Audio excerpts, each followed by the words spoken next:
渋谷ここだけ特別編、豊洲商事プレゼンツリサイクル油から未来へのコーナー。今日はいつものスタジオを飛び出して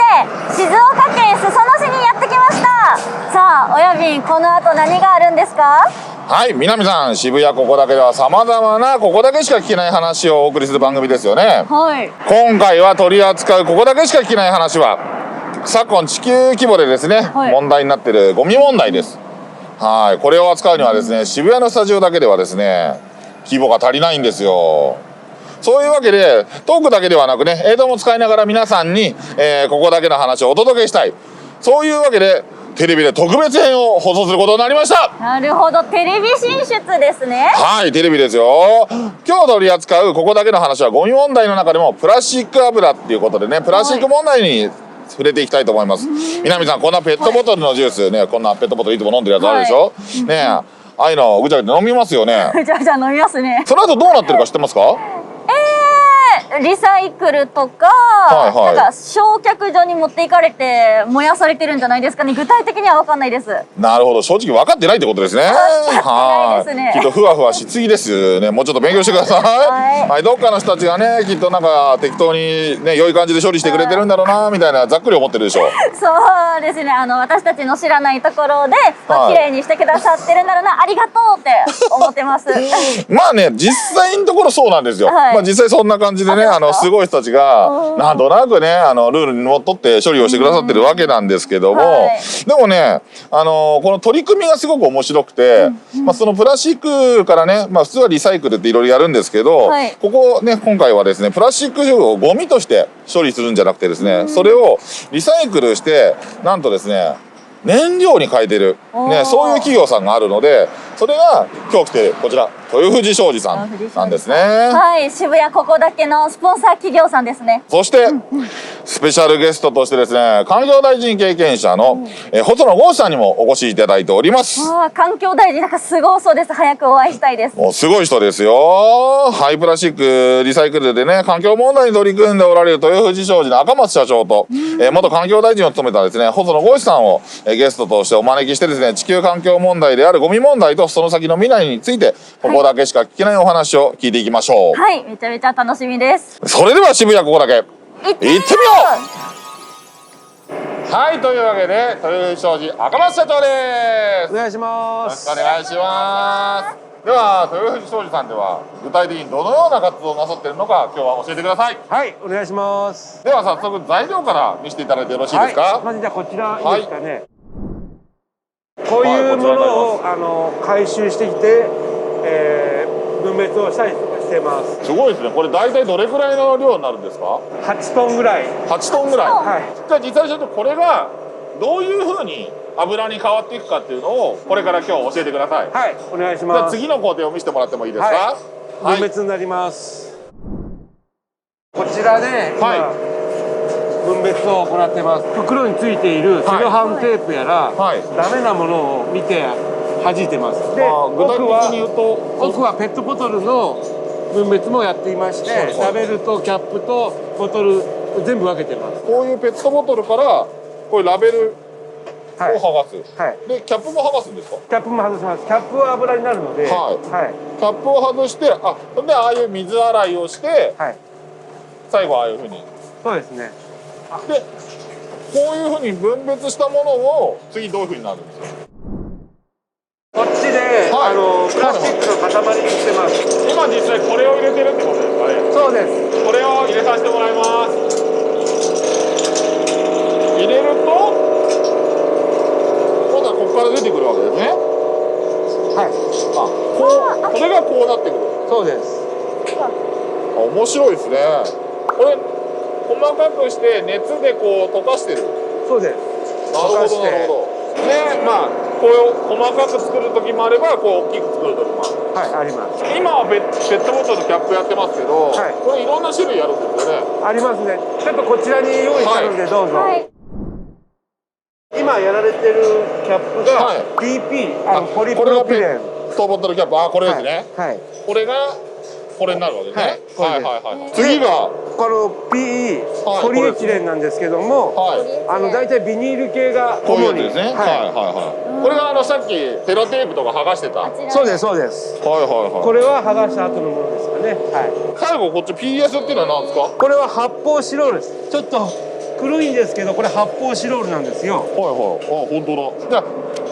分別して、こちらで破砕して固めて、でこういう形になったものを今度は機械に入れていくってことですか？そうですね。こちらはい、のこちらですかね。機械で電気で温めて油に変えてます。火は一切使ってません。でもすごい綺麗ですよね。このままもすぐ使えるんですか？そうですね。このままでも使えるんですけども、あちらの方でろ過して、もっと精度を上げてます。ろ過は見ることできますか？大丈夫です。じゃあちょっと見せてください。これが自作のろ過機ってことですね。そうです。いずれはじゃあもうここから出た油が自動でこういくような設備が出来上がるかもしれないってことですよね。ですね。なるほど。で実際じゃあこれでできた油で何かを動かすわけですよね。そうですね。ちょっといいですか？はい。まさか。はい。この発電機が動いてます。でこの発電機で先ほど見ていただいた機械が全部動いてます。でこの発電した電気で燃料を作ってその燃料でまたこれが動いてる。そうです。じゃあずっとこうぐるぐる回ってるわけですね。はい。すごいですね。じゃあもう本当にあの燃料があればこうやって電気を作ることができるっていうことですね。できます。はい。おー。はい、というわけでね、一連の流れを見せていただきました。ありがとうございました。事細かな説明もありがとうございました。ありがとうございます。とても勉強になりました。分別が大事っていうことがね、まず分かりましたね。できるだけね、家庭でセロハンテープ外したりとかできることはやっていこうと思いました。はい。それではまず赤松社長、ありがとうございました。ありがとうございました。はい。それでは続きましては細野豪志様を迎えてプラスチック油と未来について対談のコーナーです。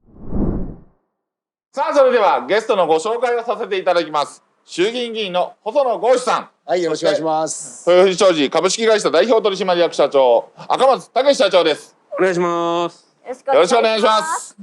それではお二人を簡単にご紹介させていただきます。細野豪志様、1971年昭和46年8月21日生まれ、滋賀県出身、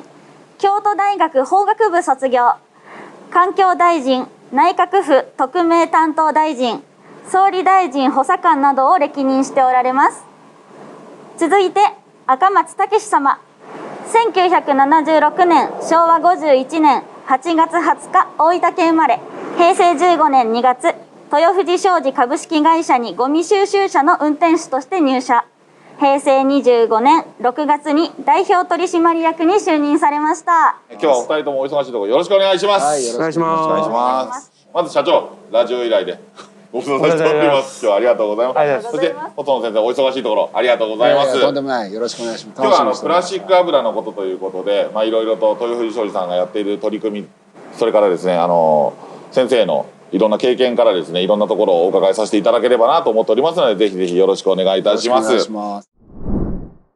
では一つ目の質問からさせていただきます。東日本大震災のことからちょっと触れたいなと思ってるんですけど、結構燃料が足りない、そういった油が足りない、で、そういうことを踏まえて豊富のね赤松社長は、こういう機械を入れて、こういったのがあったらいいんじゃないかっていう話が出てたんですけども、社長そういうところはまずこういうのを入れた動機というのはそういうところで間違いないですかね。そうですね。プラスチック、うちゴミ屋としてプラスチックを何かリサイクルできないかということで、油が元でできているものなので油に変えられないかということがやっぱあったもんで、はい。なるほど。実際社長がイメージされていた燃料を作るというこの機械の利点として持ち運びができるっていうメリットがあるとは思うんですよね。で、そういう震災時に例えば近隣に設置することができれば復興時のなんか給油ポイントみたいなので役立つことっていうのは実際可能だったと思いますか？これ運べる？運べます。そうなんだ。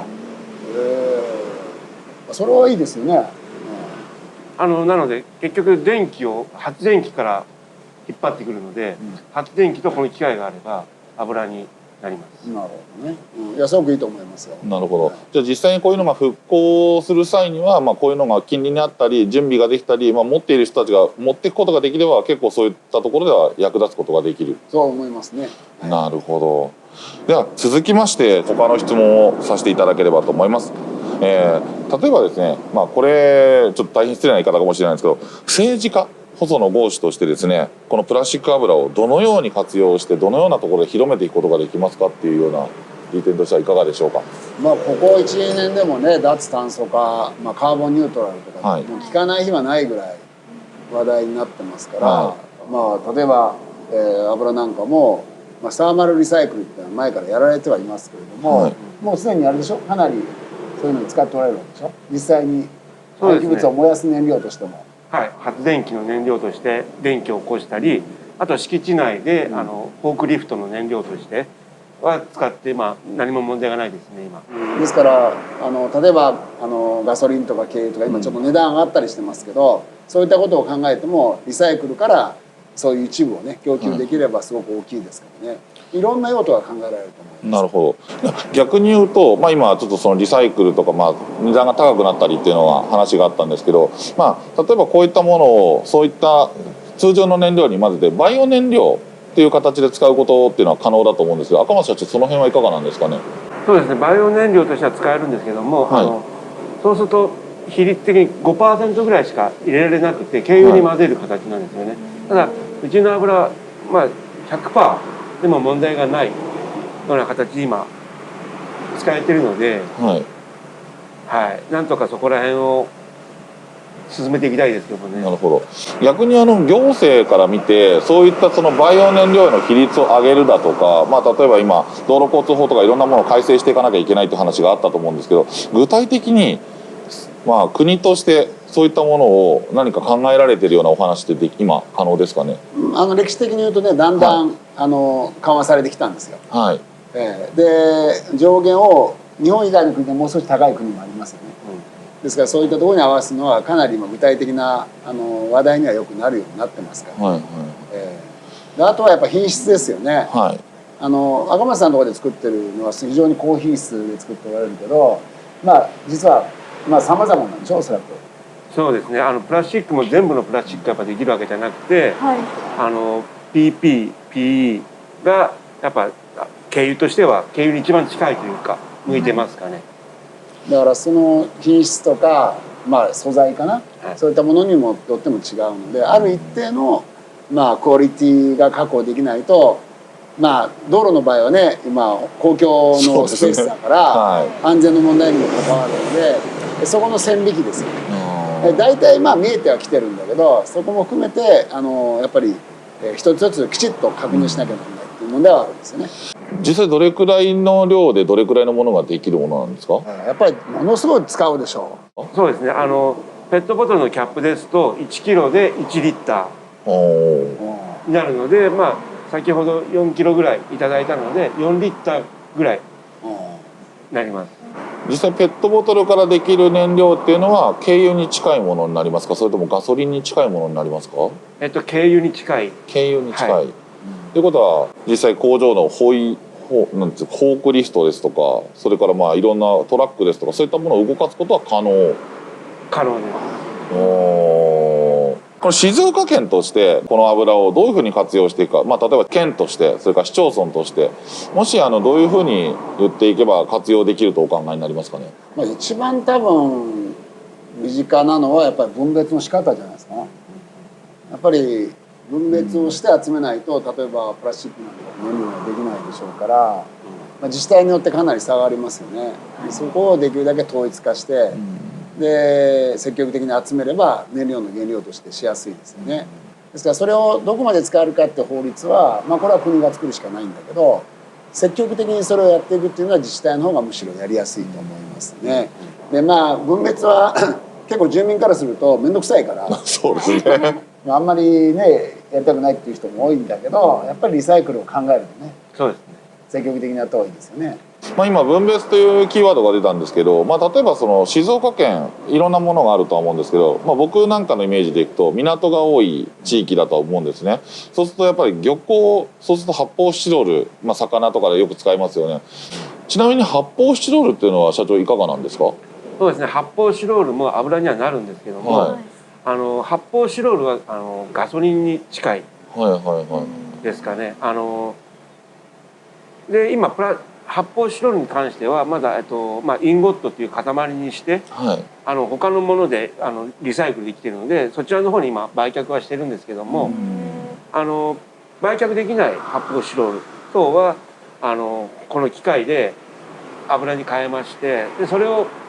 草刈り機とか、はいはい、チェーンソーとかにオイルを混ぜて混合オイルとしてテストで動かしていますけども、はいはい、発泡スチロールは今だんだん量が減ってきてるんですよね。昔は例えば、なんていうの、宅配便とかで来たら発泡スチロールいっぱい入ってた、入ってましたね。最近あれあんまりないでしょ。はい、で最近は段ボールで緩衝材にするっていうのが結構流れになってて、段ボールの場合はリサイクルできる。はいはい、で発泡スチロールの場合は、一部できるんだけど、結構大変なんですよね。はい、そうですね。なので製品を作る時とか製品をなんていうかな、使う時にこれはリサイクルできるものか、もしくはリサイクルが難しいものかっていうのを消費者の側もちょっと考えるようになると、やっぱり社会全体相当変わるんですよね。なるほど。今作る側っていう話になったとは思うんですよね。じゃあ例えばその動脈産業っていうんですか、作る側がそういうリサイクルに配慮したものを指導を作っていって発表して、静脈産業、我々ね、豊藤さんたちとか我々消費者が使ったものを回収する業者が、より使いやすくリサイクルしやすくするっていうのはどうなんですかね。国としてやっぱその製品ができる時に、基準としてお話しすることっていうのは可能なんですか？それはルールとしてやる部分もあるし、はい、あとは企業の、社会的責任っていう、観点からやる部分もあるんですよね。ですから例えばそうですね、最近で言うとコピー機なんかはかなりリサイクル進んで、で最近は車も随分リサイクルするようになってましたよね。ですから企業もちゃんと株主とか、あとは例えば金融機関なんかに、社会的に評価をされる製品を作ってますよっていう説明をしないと、出資をしてもらったりとか、お金を貸してもらったりね、難しい時代に入ってるんですよ。ですから法律とかルールという側でやるか、もしくは、なんていうかな、マーケットというかね、そちら側でやるか、2つ、両方やるということでしょうね。なるほど、ありがとうございます。ではちょっと違ったお話をまた一個させていただければなと思います。社長がラジオでゲストに出ていただいた際にですね、海洋プラスチックのことを気にして、今回のこういう事業を進めようと思うっていうお話があったかと思うんですね。でその時に、社長の思いが形に今なってるとは思うんですけど、これ逆にですね、環境大臣経験者としてどのようにゴミ問題についてお考えでしょうかっていうのをちょっとお聞かせ願えると。そうですね、私も割と三島に住んでるんですけど、はい、海岸線も近いので、はい、沼津とか富士とかでよくみんなとお掃除するんですけど、やっぱり拾うゴミで圧倒的に多いのはやっぱプラですよね。特にペットボトルはすごい多い、びっくりするぐらい多いですよね。ですから岸にたどり着いてるものだけでそれだけあるわけだから、海洋に漂ってるものっていうのは莫大な量になってね、でそれはやっぱり見ると劣化してるわけですよね、たどり着いてるものが。その辺に落ちてるものとは違って、なんかね、こう削れ落ちてるって見てて分かるから、それが海の中に漂ってるんですよね。でこの問題はちょっとまだ科学的に解明しきれてないんだけど、非常に不気味ですよね。もうそれこそ当然魚が食べる、で魚を食べてる我々蓄積してきてる、で例えば今日明日なんか病気になるとか健康被害が生じるってことはないんだけど、人類そのものに長期にわたっていろんな影響を及ぼす可能性がある。だからそのリスクはもうできるだけ小さくしといた方がいいかな。で、正直もうかなりね進んでますからね。時すでに遅しっていう人もいるんだけど、やっぱりなんていうかな、我々今生きてる世代が次の時代に対する責任を果たすという意味では相当やはり真剣に取り組まなきゃならない問題だと思いますね。なるほど。今海洋プラスチック、社長がラジオに出た時にね塩分がその再生するのに非常に邪魔だと、まあ例えば塩ビ管っていうんですかね、ああいうものですとか、まあ、それからプラスチックだと海に入ってしまってるとその、ね、塩水に入ってるのがダメだっていうようなものをおっしゃってたかと思うんですけど、その辺っていうのは実際にはその、まあ、機械によったりとか規模によって違うとは思うんですけど 100% その塩素が入っているとダメだっていうのもあるんですかね。そうですね。やっぱり機械が錆びてきちゃったりとか、やっぱ悪さをする、やっぱり機械の寿命が短くなったりするので、やっぱり塩分っていうのはやっぱない方が極力ない方がいいんですけどもね。うちの方でもやっぱりちょっと試したんですけども、塩分がついているもの、それを洗濯機でちょっと洗って、床してみました。そしたらそれは結構やっぱ塩分が落ちたのか、結構いい油が取れたんで、やっぱり塩分なければリサイクルも可能なので、やっぱり海洋プラスチックを拾って洗える方法があればいいのかなと思いますけども。なるほど。環境省とかのホームページとかいろいろ読ませてもらったことがあったりとか、まあ、実際にインタビューを一回僕してもらったことがあるんですけど、結構そのプラスチックリサイクル、まあ、いろんな再生とかは評価を受けるんですけど、この床に対してってすごくこの環境省とか国の評価って僕は低く感じるんですよね。でそれって何か理由があるんですかね。いやそうでもないですよ。結構そういう赤松さんたちがやってるような取り組みについては補助も出るし、はい、いろんな取り組みを後押しをしてますよね。ですから評価はしてると思うんです。あとはただ使う側ってことになると環境省の範疇がなくなるんですよ。例えば道路で使うってことになると国交省の範疇になったり、他の産業で使うっていうことになると経済産業省の範疇になるから、もしかしたらその連携がねまだ十分でないところがあるかもしれない。だから環境省的な発想でいうとどんどん使ってほしいんだけど、使う側からするともうそれは新しい製品がいっぱいあるわけだからそっちを優先したいっていうものがあるかもしれませんね。その辺実際陳情とか赤松社長行かれてるとは思うんですけど、実際行かれた感じとイメージとしてはどうなんですか。そうですね。今言われたように多分うちも環境省とかの許可はこう取ったんですけれども、で販売許可とかも取ったんですけど、できる品質って軽油に近いんですけど、税金的に言うとこれプラスチックナフサっていうのがちょっと入っているもので、ガソリンと同じ税率になっちゃうんですよね。なので普通の軽油っていうのは 32.1 円の税率とかなんですけど、ガソリンなんで60何円の税率に跳ね上がっちゃうので、やっぱりそこを逆に言えばこのプラスチックリサイクル油として新しく税率というか作っていただけると、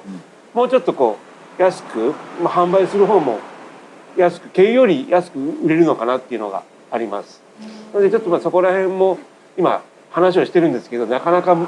難しい法律なんで。なるほどなるほど。環境に対する負荷で言えばリサイクルしてるわけだから、その分本当は下駄履いてていいんだけど、逆に押さえつけられてるね。そうですね。はい。今の話だね。はい。実際その価格設定とかその税率っていうと先ほど言ってた、他の省のやっぱり力がないとできないっていうことになってくると、やっぱりその各省庁の連携っていうのはやっぱ難しいものなんですか。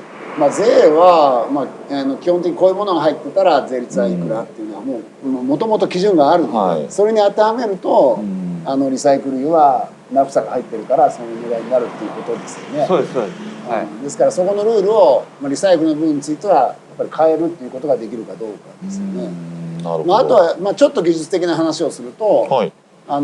結構燃料税もそれこそ地方税の分もあるかな。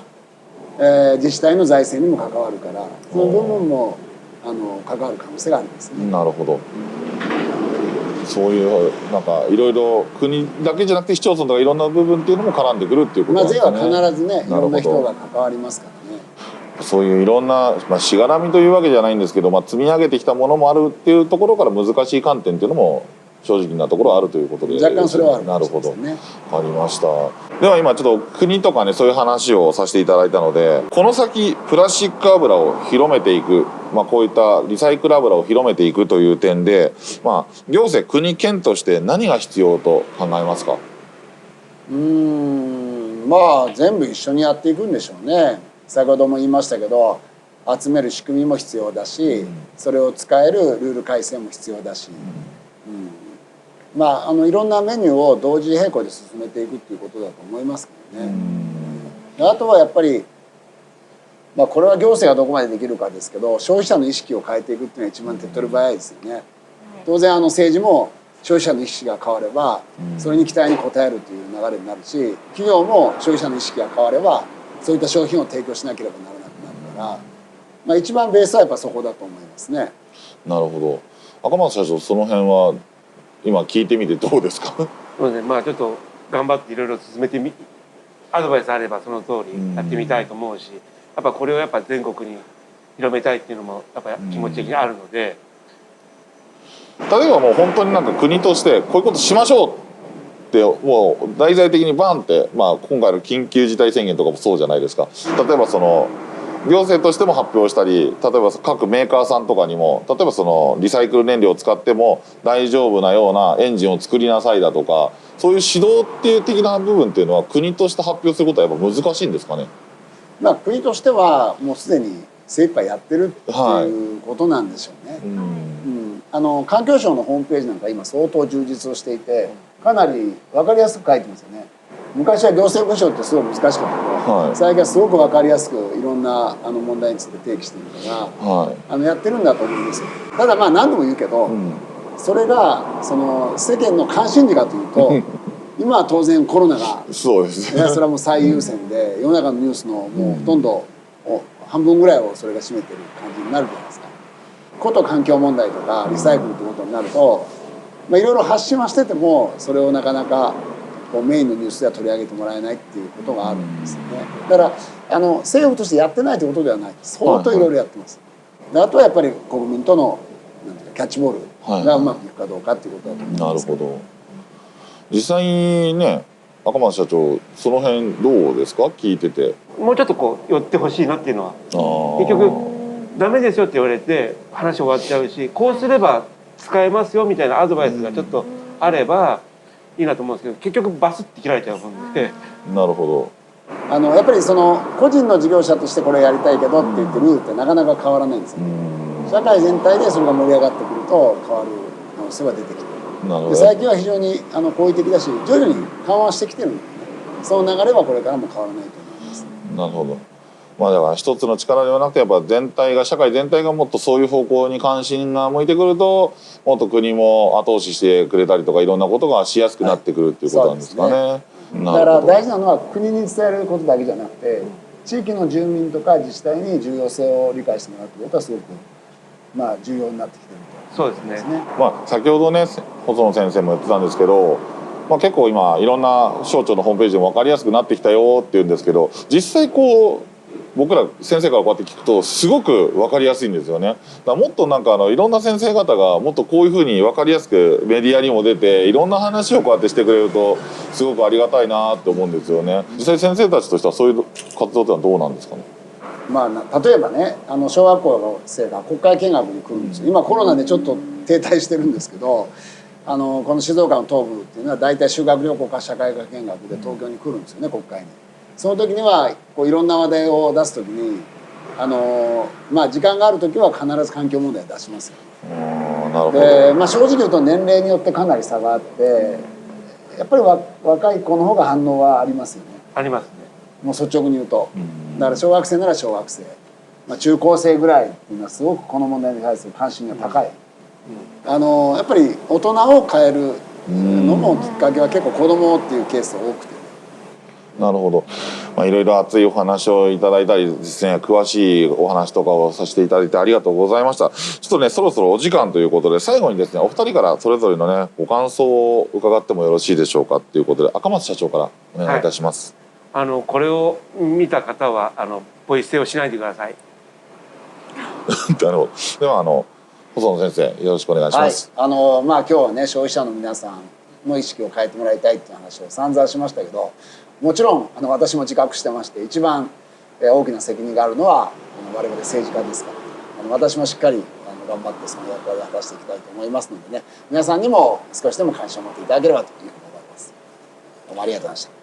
お二人とも今日は本当にありがとうございました。ありがとうございました。渋谷ここだけ特別編豊富士商事プレゼンツプラスチックリサイクル油から未来へのコーナーでしたけども、南さんいかがでした？はい、やっぱ知った後と知る前ではなんか見方が変わってきますね、生活が。今日この話を聞いて、